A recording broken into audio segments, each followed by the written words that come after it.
La plateforme d'intégration et de test de l'Observatoire de Versailles-Saint-Quentin en Yvelines est une institution permettant aux scientifiques d'effectuer leurs recherches et développements technologiques au plus haut niveau.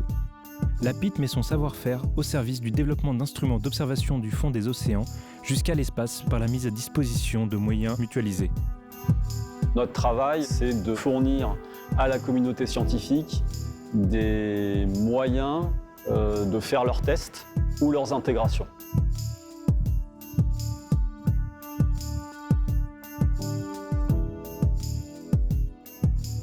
Nos équipements sont adaptés pour des instruments qui sont pour l'étude du climat, donc qui sont des instruments qui vont faire des mesures dans l'environnement extérieur.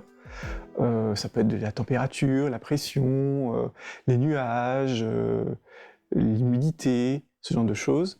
Et aussi pour des instruments qui vont aller dans l'espace avec un peu la même idée, donc soit observer la Terre, donc son atmosphère, ses polluants, mais aussi des instruments qui vont aller vers des planètes.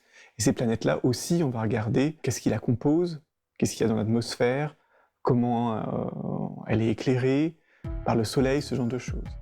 On va commencer sur un projet avec donc un scientifique qui va avoir une idée de ce qu'il va vouloir observer. Et cette observation peut débuter par des simulations qui peuvent être observées sur notre mur d'image. Donc là, on a la nacelle Strat avec ses panneaux solaires, les différents équipements visibles du dessus. Donc le mur d'image immersif, c'est un équipement qui ressemble à un ordinateur géant qui permet de faire exactement ce qu'on fait sur un PC avec des atouts en plus, notamment un système de tracking, suivi de mouvement et des images en stéréoscopie, donc 3D. Le principal avantage de MIR, c'est que c'est un équipement qui se compose de 8 écrans Full HD 70 pouces. Dans la plupart des projets scientifiques, les chercheurs, les ingénieurs ont besoin de rentrer un nombre quantifiable de données sur des projets. Des données, que ce soit des données en puissance, des données d'optique, des données électroniques, électriques. Et en général, c'est des tableaux qui sont très gros, et qui ont du mal à être affichés sur des écrans que l'on a sur nos bureaux en général. Le fait de venir sur MIR, ça permet d'afficher complètement ces tableaux, d'interagir avec les différents membres d'un projet. Ça permet vraiment un travail collaboratif. On a aussi la capacité 3D qui permet de faire de l'immersion sur des images. On peut imaginer des immersions à partir de données simulées. Donc ça peut être des environnements complètement virtuels. Par exemple, la physique des plasmas, de la météo, du spatial, pour les applications 3D. On peut aussi faire du dimensionnement, de la conception de projets, d'instruments. Pareil, la surface d'affichage va nous permettre d'imaginer des concepts en discutant avec les collaborateurs du projet, avec différents outils qui sont installés sur le mur d'image. Donc c'est un équipement qui est vraiment à la disposition des chercheurs et ingénieurs, qui, à la moindre demande, on peut faire n'importe quelle installation dessus. Et à partir de là, grande surface d'affichage, un espace avec des tables pour discuter, pour se poser et pour interagir et collaborer. Une fois qu'un projet est terminé, toujours sur ces murs d'image, on peut suivre les informations. Donc si c'est un satellite, on va recevoir des informations qu'on va pouvoir traiter et visualiser. Si ce sont des instruments qui sont embarqués, par exemple sur des bouées, des ballons sondes, ce genre de choses, c'est pareil. On va pouvoir suivre ces instruments, récupérer les informations et comme la science, c'est pas une personne qui travaille tout seul, mais plein de gens qui travaillent et qui participent, ils pourront interagir ensemble dans une pièce comme notre mur d'image.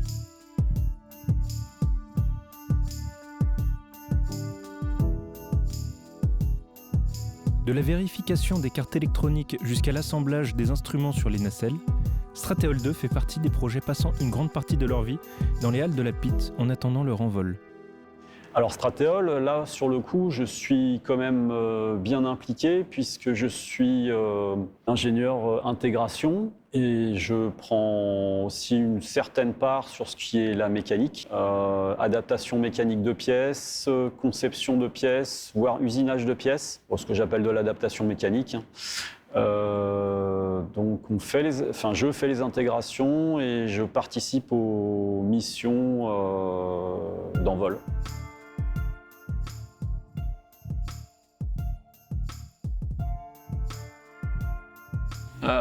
Le projet Stratéol, c'est un projet dédié à l'étude des phénomènes atmosphériques au niveau de l'équateur. Et le but, c'est de récolter des différentes mesures à niveau de l'atmosphère. Stratéole 2, c'est un projet de ballons qui doivent voler pendant plusieurs mois au niveau de la zone équatoriale, à la limite basse de la stratosphère.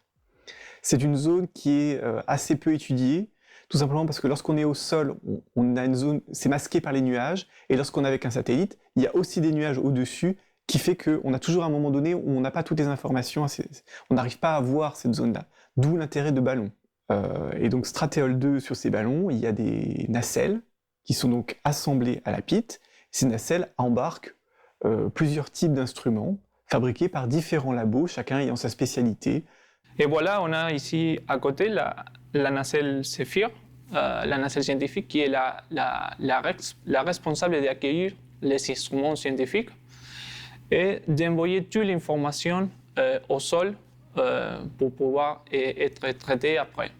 Ce qu'on voit ici, c'est les 3 cartes électroniques qui gèrent la puissance de la nacelle et la communication avec les instruments et les modems qui s'en chargent de la communication, qu'on peut dire pour le grand public, qui c'est notre téléphone.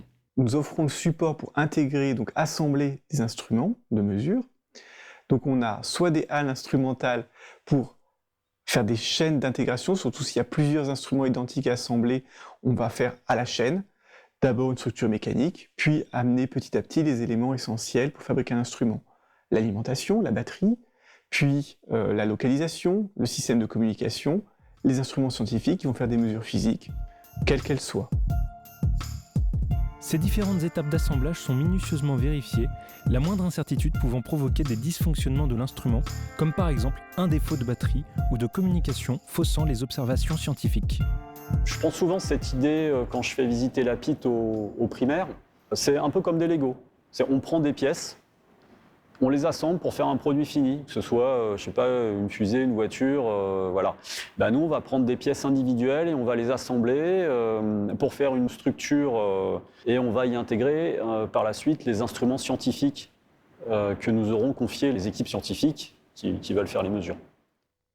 Ça peut être de l'observation par une caméra, ça peut être de la visualisation des nuages, ça peut être des mesures. Et après ça, l'ensemble va être évidemment fermé pour résister à l'environnement dans lequel il sera.